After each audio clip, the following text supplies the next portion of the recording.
make New Year's resolutions. Has anybody this year made a New Year's resolution? You can put up your hands. Okay, very good. A few people. You know, people often wonder, well, what is the point of making New Year's resolutions? And we have to go to the word resolution. And it really has sort of two parts to it. When you look in the dictionary, they don't break it up quite that way. But one of the things you can see is it's made up of the word solution with re in front of it. So it's almost implying that at one time we had the solution and we lost the solution, and so now we should go re-solution. You know, we should go back to what is the solution. So all of us are pure spirit souls, according to the Bhagavad Gita. Krishna says, Natveva ham natunasam natvam ne me janadipa nachaiva na bhavishyama sarve vayam atakram. Never was there a time that I did not exist, nor you, nor all these kings, nor in the future shall any of us cease to be. So Krishna is telling Arjuna that we're all eternal souls. And so the real solution, Arjuna presents Krishna with a problem, right? There's about to be a big battle on the battle of Kurukshetra. And Arjuna feels distressed because he sees that many men on the battlefield are going to be killed. And many of these men, they have families, there's aunts and uncles, and even some of the people that Arjuna is fighting against, like grandfather Bhishma, he considered his own grandfather. So it was like, how can I fight this battle? It just doesn't seem right. And so he lost the solution to his problem. You know, being a pure spirit soul and being a servant of Krishna is the best thing. And we know from the stories of the Mahabharata that Krishna tried to get peace with the Kauravas in so many ways. I mean, Krishna carried out diplomacy like almost no one has ever carried out diplomacy. He really tried to make sure that there was not going to be a battle. But the Kauravas were just so intent on just saying, no, the world is ours, and we will not share it. We will not even share the amount of space that can be taken by a pin with the Pandavas. So it came to pass that Krishna said, listen, these men are selfish, and that is not the proper way of the world. They have lost their way, and the only way for the world to get back on track is to have this battle. And so the battle of Kurukshetra took place. So there was Krishna speaking all the way through about a solution to Arjuna's problem. So many people have New Year's resolutions that they consider like, I'm going to give up smoking. Probably many of you people work with somebody who said, oh, for New Year's I'm giving up smoking, or I'm giving up drinking too much, or eating too much. You know, I'm going to go out and exercise more. They all have these different ideas that if I just do this one thing, my life will be better, right? And so it's an effort to try to correct their bad habits.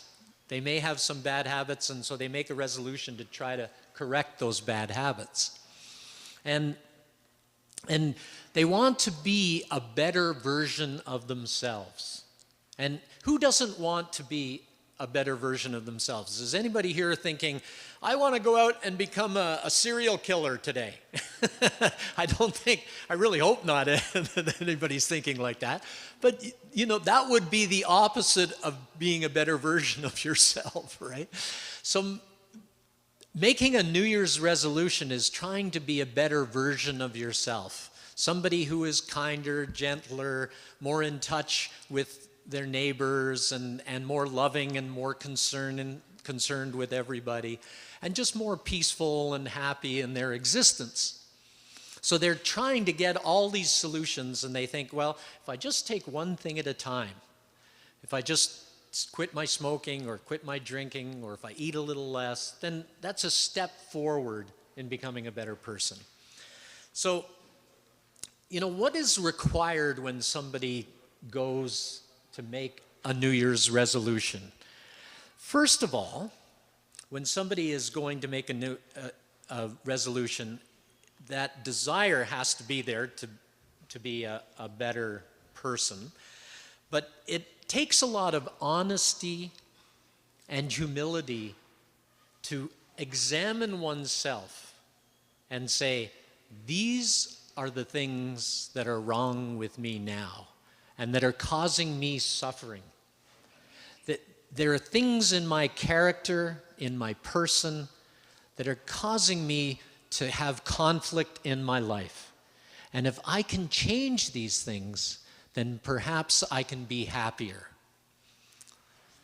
So they think, the materialists, they think that any little thing is a step in the right direction, and it is perhaps a slight step in the right direction. But there are steps that we'll get to that may be more fruitful if one really wants to become the best version of themselves. So, have you ever heard that expression, how's that working for you? Right? It's just like, if you've ever been to marriage counseling, if my wife was here, she'd probably go, why'd you bring that up? But everybody has marital problems, right? And so you either read about it in a book or you go to somebody who helps you through an issue or something like that. But a lot of times, the problem between a husband and wife is when they both get entrenched in their ways and they start arguing. And what happens? It just goes nowhere. And so the question that is asked a lot of times by the therapist is, well, how's that working for you? And most of the time it's like, well, not very well. That's why we're here getting counseling. And so really in the material world, people are having all these different things that they're thinking. And the way they're interacting with the world, how's that working for you? For instance, there's a lot of people in Toronto who make a lot of money. You can see the people who live right down Roxborough. I mean, every one of these houses is probably close to $2 million just on this street, right? Or even more. But they're still not happy, right? Money does not buy happiness. Because what does it do? In fact, for most of the people, it just buys anxiety. Well, I've got this big house. I have to put in an alarm system. I have to make sure that the sump pump is working so that it doesn't flood. And I have to make sure the wiring is all okay. And there's just so many anxieties in owning a house, right? And I have to make sure that the rain doesn't come in through the roof. And, the one thing after another. It happens. And everybody is thinking, if I just get the perfect house, the perfect situation, then I'll be happy. Does it ever happen? No. They're never happy. And I guarantee, you go down the street, you ask somebody if they're happy, if we started knocking on doors right now, half of the people we would meet would probably be intoxicated. And they would say, oh, I'm happy. And it's just like, well, why are you intoxicated? Well, I wasn't happy before I got intoxicated, but I'm happy now. So they're really not happy. So what is it that we can do to bring ourselves to finding what is really true happiness? First of all, we have to understand, just like Krishna tells Arjuna in the Bhagavad Gita, that you are an eternal spirit soul, that you have nothing to do with the material world. He does say, Matra sparshasta konteya sitoshna sukadukada, that, O son of Kunti, the non-permanent appearance of happiness and distress are like the appearance and disappearance of winter and summer seasons. They arise from sense perception only, O Shiyana Bharata, and one must learn to tolerate them without being disturbed. Just like if there was a blind person sitting here in the temple, and the lights went out. Everybody, if the lights went out now, if it just became completely dark, everybody would be like, oh, what are we going to do? Right? But for a blind person, he'd just be sitting there, why is everybody making noise? So, in one sense, the appearance of happiness and distress is like that for the spirit soul. It's like happiness, because we're identifying with the material body rather than identifying as a spirit soul, we go, happiness, yay, I feel great. Oh no, sadness, oh, I feel so bad. It's just like lights on, yay, lights off. Oh no, what am I going to do? Right? It's lights on, lights off, happiness, distress, just like that. It's constantly going on for the materially minded persons. But somebody who is a self-realized soul, who understands their eternal position as a servant of the Supreme Person, and is functioning on that platform, they don't experience that happiness and distress. I don't know how many, was anybody here in 1976 when Srila Prabhupada sat right under where that big camera is, practically, was where the Vyasasan used to be? Was anybody here then, besides me? I was here when Srila Prabhupada was sitting right there, and Srila Prabhupada actually had quite a swelling in his mouth. And the devotees who were serving Srila Prabhupada had noticed that his face was swollen, and they had said to Srila Prabhupada, aren't you experiencing some difficulty, some pain because of the swelling in your mouth? And Srila Prabhupada, and they said, perhaps you should not give the Sunday feast lecture. It was the Sunday feast, and Srila Prabhupada was going to come down and give the lecture. Perhaps you shouldn't do it because of all this pain and suffering that you're undergoing. And Prabhupada just looked at them like, no, that is why I came, was to give Krishna to these people. So I am going down and I'm going to deliver the lecture just like nothing's wrong. And he did that. You couldn't even tell that Srila Prabhupada was bothered by, I mean, for any of us, we'd be going through the roof. Because later on, Srila Prabhupada, after that lecture that night, Hari Sori, who was one of Srila Prabhupada's personal servants, Srila Prabhupada actually loosened his tooth and he pulled it right out of his mouth. And it had a hole right through it, like it was right through the nerve. And anybody else would have been just like completely in utter pain and just not being able to tolerate. But Srila Prabhupada delivered a whole Sunday feast lecture without even thinking about it. And I seen the tooth.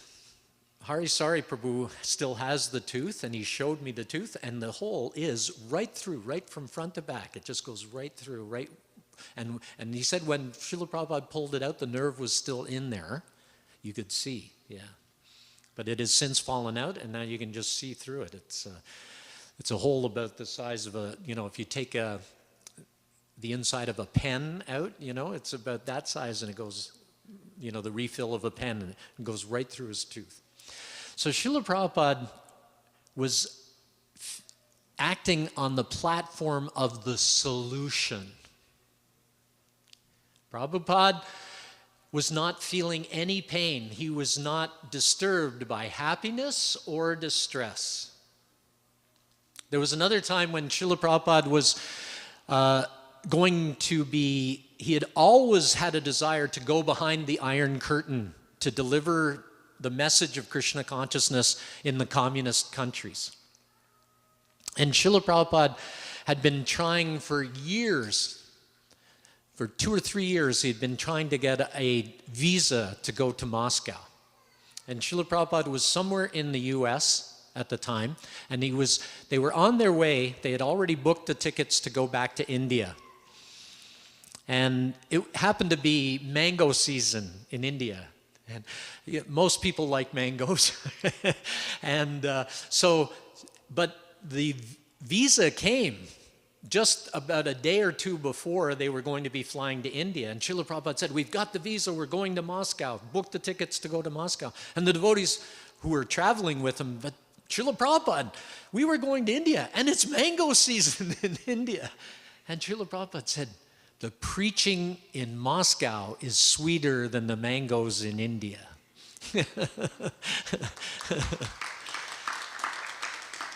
So Srila Prabhupada was not disturbed by happiness. He was not enamored by anything in the material world. And the more that we get enamored by anything in the material world, the more it puts us off track of being the best version of ourselves that we can be.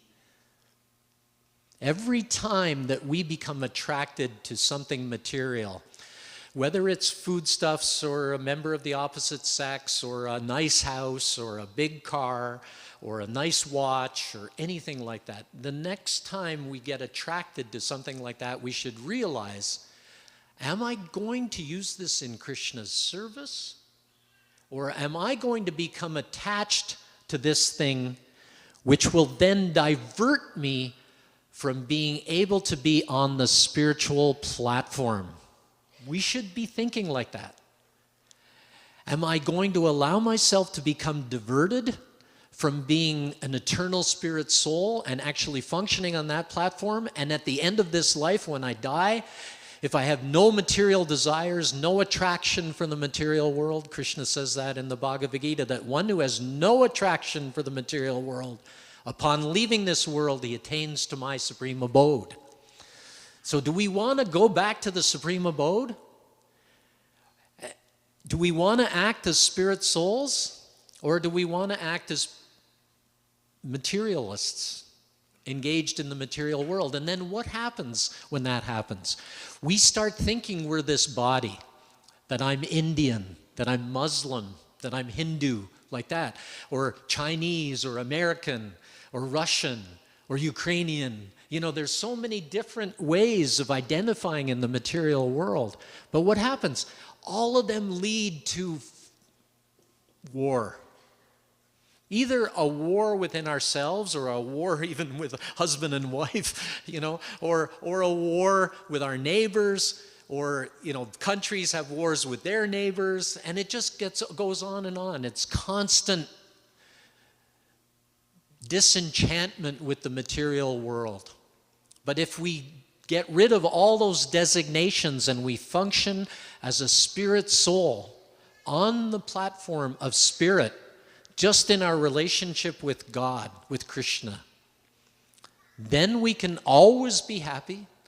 We will not be disturbed by happiness and distress, so we will have a very steady life. The ecstasies may come. There may be, you know, a self-realized soul can still have a child and be happy that they've had a child. I'm not saying that you have to walk around like an automaton, you know, but what I'm saying is that you realize that even having a child, am I just becoming attached that this is my child, or is this Krishna's child, and I have the duty to bring this child up in as spiritual a way as possible, right? So that ecstasy of having a child then becomes converted and motivates one to become spiritually engaged. So we should keep ourselves constantly spiritually engaged if we want to be happy. So we should be thinking, now that I've kind of gone through all that, what is it, in what way can I make a New Year's resolution to become more spiritually engaged? And is it a big deal? Do I have to surrender in some way? Do I have to give up my house or my car, or my job? Do I have to shave my head? Do I have to start wearing a dhoti every day? No, none of those things constitute surrender. What really constitutes surrender is our consciousness. This movement that Srila Prabhupada created, everybody comes here, they know this is ISKCON, right? Everybody, oh, ISKCON, I go ISKCON in India, ISKCON here. But what does ISKCON stand for? It's the International Society for Krishna Consciousness. Right. So what is it? The only thing that we really have, which is our own, is something that is spiritual, and that is our consciousness. That's the only thing that we have. We don't even own these bodies. They get taken away at the... I'm almost 70 years old. I know that I'll be really lucky if I have 20 more years on this planet. But it's just a matter of time before all of us leave our bodies. So we should be thinking, what can I do now to be functioning on the platform of Krishna consciousness? And it's really, really simple. Just chanting Hare Krishna. I mean, it almost sounds crazy. It's so simple. It's like to get completely free from all duality and all fear and all problems. Just chant Hare Krishna. That's all you have to do. And the more that you do it, the more that your consciousness is absorbed in Krishna, the more that we're thinking of Krishna at every moment of every day, just remembering him. The 9 processes of devotional service, Shravanam, Kirtanam, Vishnu, Smaranam, the 3 in the first line. Shravanam, Kirtanam, hearing. So before we can chant, we have to know what to chant, so somebody has to tell us. But I think almost everybody here already knows that we're supposed to chant Hare Krishna, Krishna Krishna, Hare Hare, Hare Rama, Rama Rama, Hare Hare. This is what we are supposed to do on the spiritual platform. It is constantly what our soul is doing all the time, even within this material body. Our soul is actually not part of this body at all, but the 8 material elements that Krishna talks about in the Bhagavad Gita: earth, water, fire, air, ether, mind, intelligence, and false ego. Those are the 8 material elements of which our body is composed. And so they go from gross, earth, water, fire, air, ether, more subtle, and then mind is more subtle still, and then the intelligence is more subtle than that. But the most subtle is the false ego, and false ego is that which is making us think that I am this body. I look in the mirror and go, oh, I look good today. But no, I'm not even seeing myself. I'm not seeing my spirit self, who I really am eternally. That is my real identity. So every time we look in the mirror, we're not seeing ourselves. We're just seeing this gross lump of matter. But if we begin to chant Hare Krishna, Krishna Krishna, Hare Hare, Hare Rama, Rama Rama, Hare Hare, we will begin to get the Premanjana Charita Bhakti Velochanena. Lord Brahma says that one's eyes must be anointed with the salve of love for Krishna in order to see that spirit, to see them their own selves, their spirit selves, and to see Krishna. What does it take? It just takes that anointment with the salve of love. And how does that love begin to grow? It begins to grow by calling on the name of Krishna. Just like the baby doesn't know the mother's name, but definitely has something that is in tune with the mother, right? Like a mother in a crowd, even there might be other babies crying, but the mother knows where my baby is just by that crying. Every mother who's here, I'm sure, feels that. I know when it's my baby, right?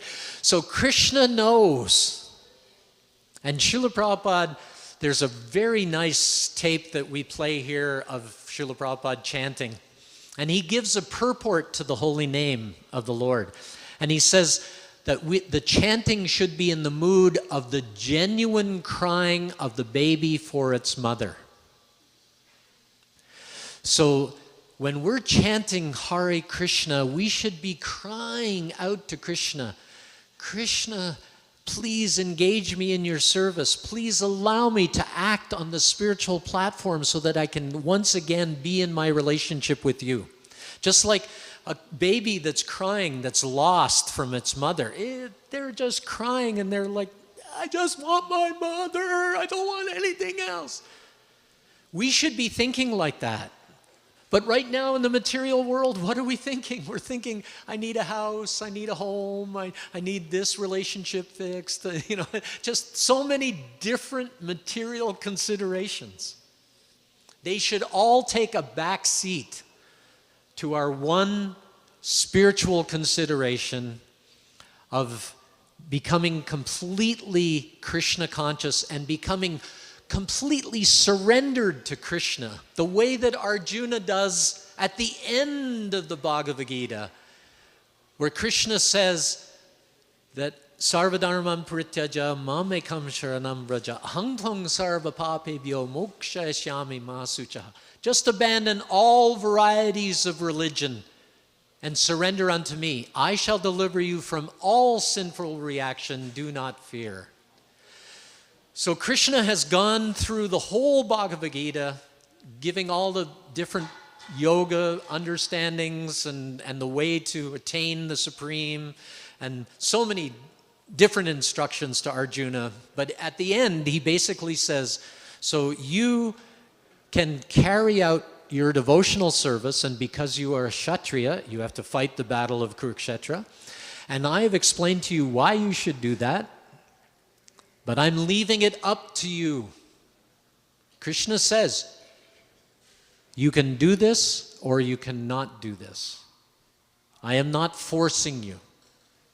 So I'm not forcing you to chant Hare Krishna, but I'm appealing to you that I know that the chanting of Hare Krishna has helped me immensely in my life to deal with all the dualities and everything. I'm not saying I'm a pure spirit soul or that I'm on a spiritual platform, not in any way, shape, or form. But I know that by just taking shelter of Krishna, it really does, by chanting the holy name, it really does connect you with Krishna, puts you in that spiritual consciousness, and relieves the problems in the material world. Not that ultimately Lord Chaitanya, he prays Ashlishyava padaratang panashnumam adarshanam marma hatang karotuva yatatata va vitadata lampato mat prana natas tusa eva napara. I know no one but Krishna as my Lord, and he shall remain so, even if he handles me roughly by his embrace, or makes me brokenhearted by not being present before me. He's completely free to do anything and everything, for he is always my worshipful Lord unconditionally. Just like Queen Kunti. Queen Kunti prays in the Srimad Bhagavatam that her and her family, the Pandavas, they went through so many calamities. You know, there was a house of lack, and they were tried to be poisoned, and you know, they got banished to the forest, and so many things went wrong for them. And yet every time they got pushed in this very bad way, they remembered Krishna. And by remembering Krishna, they felt the highest ecstasy. And that highest ecstasy is there. It's our birthright. It's our spiritual right to enjoy that highest ecstasy with Krishna. And we can get it by developing our relationship with Krishna, beginning by chanting the holy name.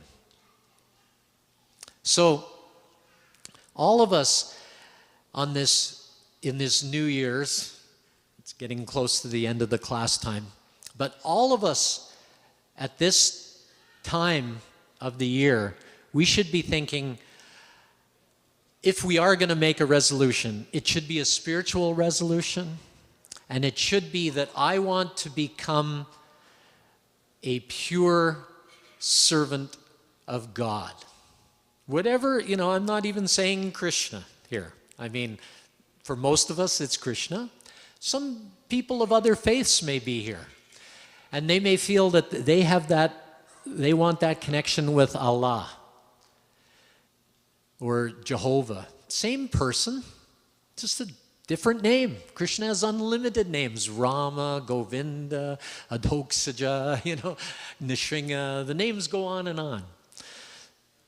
But we should all be looking for that relationship with the Supreme Person, because that's the only way in which we will ever be happy. And there's nothing in the material world that can ever come close to that happiness. So please, just chant Hare Krishna and be happy. That was one of the things that Prabhupada said so often. Chant Hare Krishna and be happy. Because if you chant Hare Krishna, I can guarantee for each and every one of you that you will be happy. Hare Krishna. Thank you very much.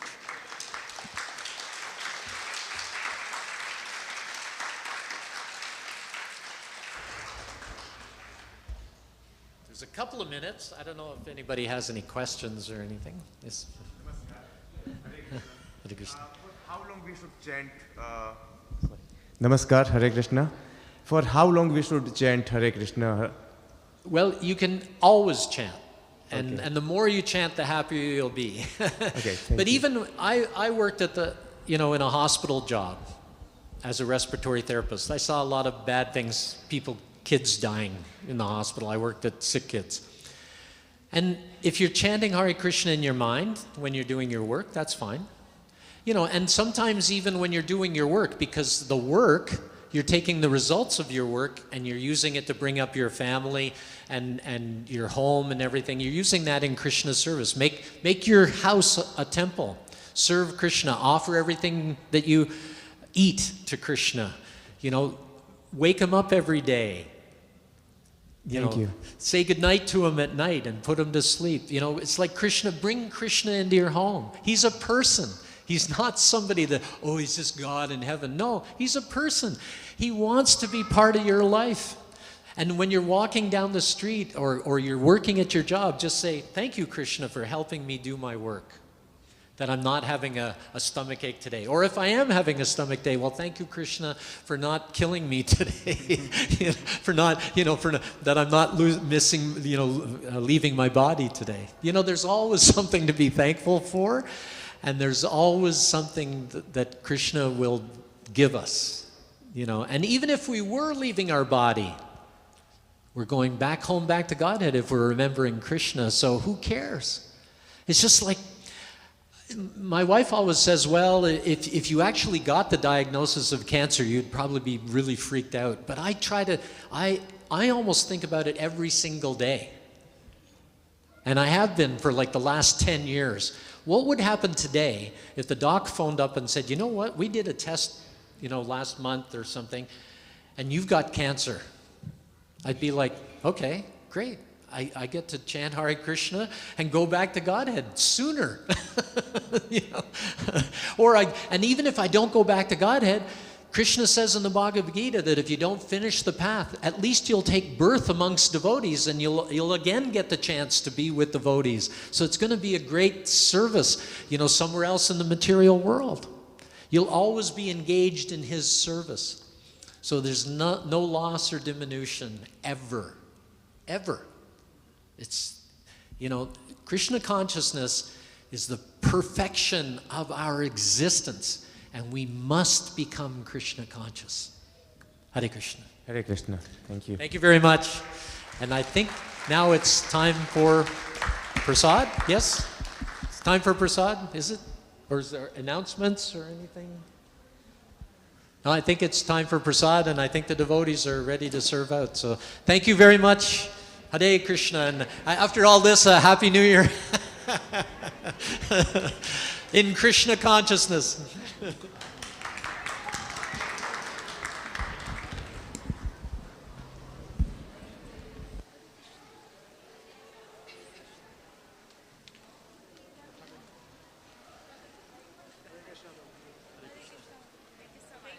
Thank you so much for the lecture. Yeah, it's a wonderful lecture. Just by Prabhupada's mercy.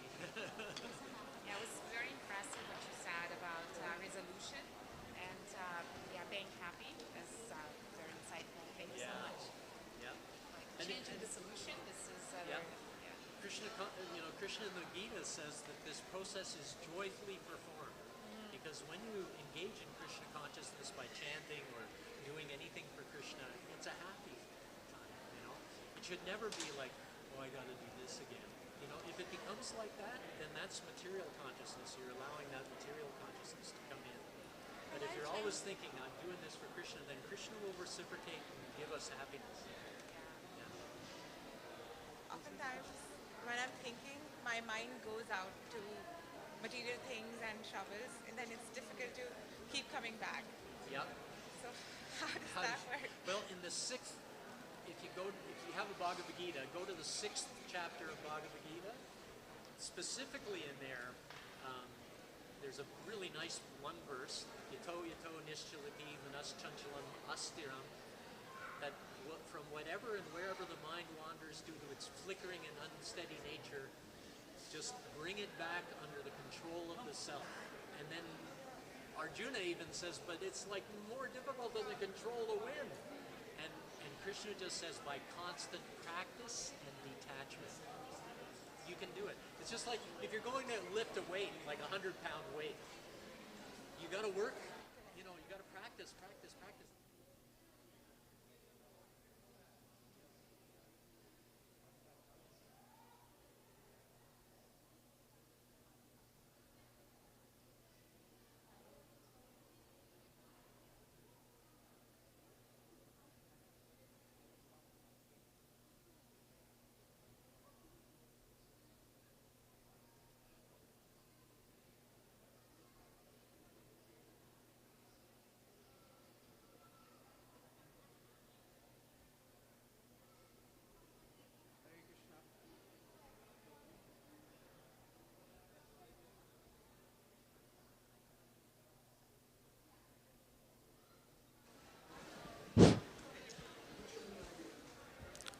Hare Krishna, sorry I missed the announcement.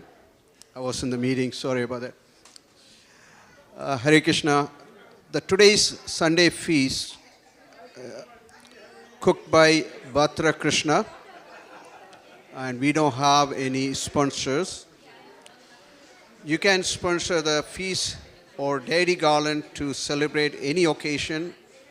Please see a devotee at the front desk for more information. Please note that the prasadam is only permitted in the